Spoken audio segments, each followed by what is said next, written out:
Accidentally তোমার যদি কেউ ক্ষতি করে তাহলে সেই মানুষটা কি লিগালি রেসপন্সিবল? এটার অ্যান্সার হলো হ্যাঁ। তো আজকে ল অফ টর্টের একটা ইম্পর্টেন্ট পার্ট নিয়ে আলোচনা করব, সেটা হলো নেগলিজেন্স। তো নেগলিজেন্সটা কি? আমার ভুলের কারণে বা আমার নেগলিজেন্সের কারণে কারোর ক্ষতি হলো। আমি ড্রাইভ করছি, তার সাথে ফোনে কথা বলছি, আমি কাউকে ধাক্কা মেরে দিলাম, এই বিষয়টাকেই বলা হচ্ছে নেগলিজেন্স।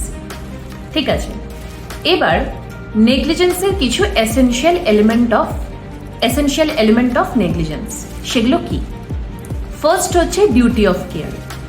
প্রত্যেকটা মানুষের কিছু ডিউটি আছে, সেগুলো তাদেরকে প্রপার ফুলফিল করতে হবে।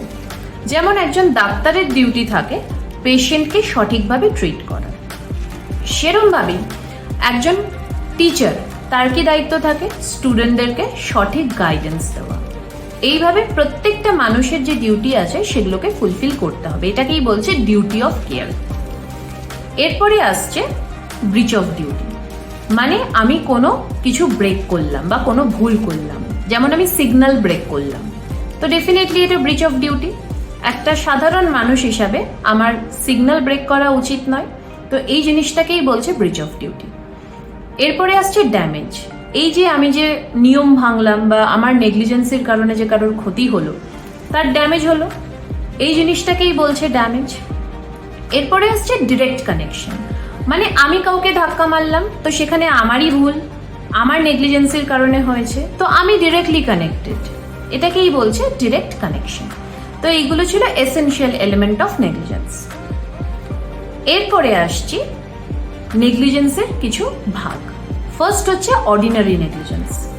অর্ডিনারি নেগলিজেন্স হচ্ছে যেখানে কোনো পানিশমেন্টের ব্যাপার নেই, খুবই নর্মাল বিষয়। মানে ধরো আমি কল খুলে রেখে দিয়েছি, সেখান থেকে কন্টিনিউয়াসলি জল পড়ে ওয়েস্ট হচ্ছে, এটাকে বলছে অর্ডিনারি নেগলিজেন্স। এরপরে আসছে গ্রস নেগলিজেন্স, মানে যেটা সিরিয়াস, যে কোনো বাস ড্রাইভার ধরো কোনো ক্রাউডেড মার্কেট এরিয়াতে প্রচন্ড হাই স্পিডে বাস চালাচ্ছে, ঠিক আছে, তো ডেফিনেটলি সেখানে যে কোনো কারোর অ্যাক্সিডেন্ট হতে পারে, ক্ষতি হতে পারে, কেউ মারাও যেতে পারে, তো এইটা হলো গ্রস নেগলিজেন্স। এরপরে আসছে কন্ট্রিবিউটরি নেগলিজেন্স। কন্ট্রিবিউটরি নেগলিজেন্স আমি আগের ভিডিওতে অলরেডি বলেছি, যেখানে দুজন পার্টিরই, ঠিক আছে, দুজন পার্টিরই দোষ থাকছে। মানে একজন বাইক চালাচ্ছে, সে হেলমেট পরেনি, আরেকজন গাড়ি এসে তাকে ধাক্কা মারলো, অবশ্যই যে ধাক্কা মারলো তার তো দোষ, কিন্তু যে বাইক চালাচ্ছিল তারও কিন্তু দোষ, কারণ সে হেলমেট পরেনি।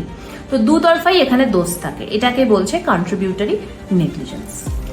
এরপরে আমি আরেকটা জিনিস বলছি, যেটাকে বলে ডক্ট্রাইন অফ রেস ইপসা লিকুইডার। ঠিক আছে, the thing speaks for itself. এটার মানে কি? মানে ধরো কোনো ডাক্তার যখন সার্জারি করছে, কোনো ইনস্ট্রুমেন্ট হয়তো পেশেন্টের পেটের ভেতর রয়ে গেল, তা এই জিনিসটা নেগলিজেন্স, তো এই বিষয়টাকেই এটা ডিফাইন করছে। তো এটা ছিল অল ওভার অ্যাবাউট নেগলিজেন্স। তো পরের ভিডিওতে আমি ডিসকাস করব নেগলিজেন্স রিলেটেড কিছু কেস লস, যেগুলো ইম্পর্টেন্ট, যেগুলো তোমাদের এক্সামের জন্য আসতে পারে এবং যেগুলো অল ওভার খুব ইম্পর্টেন্ট কেস লস। তো আশা করি তোমাদের ভিডিওটা ভালো লেগেছে, এবং তোমাদের সাজেস্টেড যদি কোনো কেস ল থাকে যেটার ব্যাপারে তোমরা ইন ডিটেল ভিডিও চাইছো, অবশ্যই আমাকে কমেন্ট সেকশনে জানিও, আর অপেক্ষা করো আমার পরের ভিডিওর জন্য। Thank you.